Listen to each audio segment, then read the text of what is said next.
नमस्कार दोस्तों। क्या आपने कभी सोचा है कि आपका भोजन न केवल आपकी सेहत बल्कि आपकी पूरी किस्मत भी बदल सकता है? क्या आप जानते हैं कि खाने का तरीका आपकी सफलता और गरीबी के बीच का फर्क बना सकता है?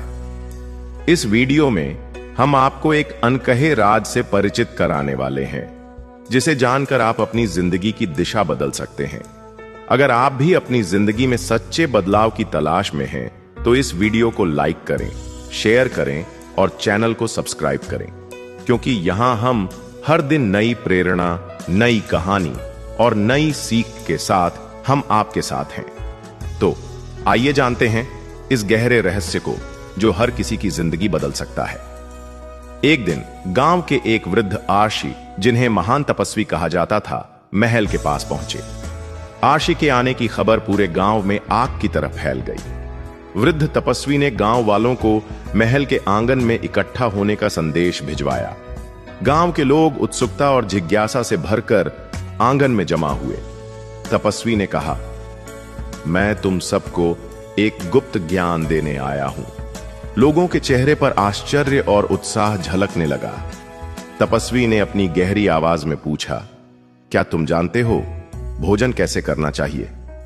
गांव वाले अचरज में पड़ गए और एक दूसरे की ओर देखने लगे। एक युवक ने हिम्मत करके कहा, भोजन तो पेट भरने के लिए होता है, इसमें क्या खास बात है? तपस्वी मुस्कुराए और बोले, यही अज्ञान है जो गरीबी को जन्म देता है।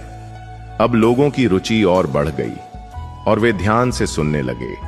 तपस्वी ने अपनी छड़ी जमीन पर टिकाई और बोले, भोजन केवल पेट भरने का माध्यम नहीं है, यह एक साधना है। तभी एक बुजुर्ग महिला ने पूछा, महाराज, भोजन का और क्या अर्थ हो सकता है? तपस्वी ने कहा, भोजन का तरीका ही निर्धारण करता है कि तुम अमीर बनोगे या गरीब।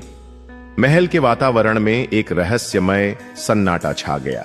तपस्वी ने कहा, जो भोजन का अपमान करता है उसकी किस्मत भी उसका अपमान करती है।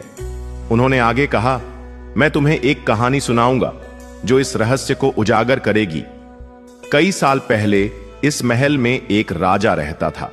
राजा बड़ा विलासी था और भोजन का बेहद शौकीन।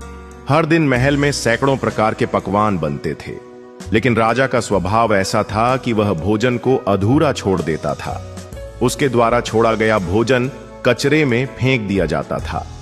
धीरे धीरे महल की संपत्ति घटने लगी, लेकिन राजा को इसका एहसास नहीं हुआ।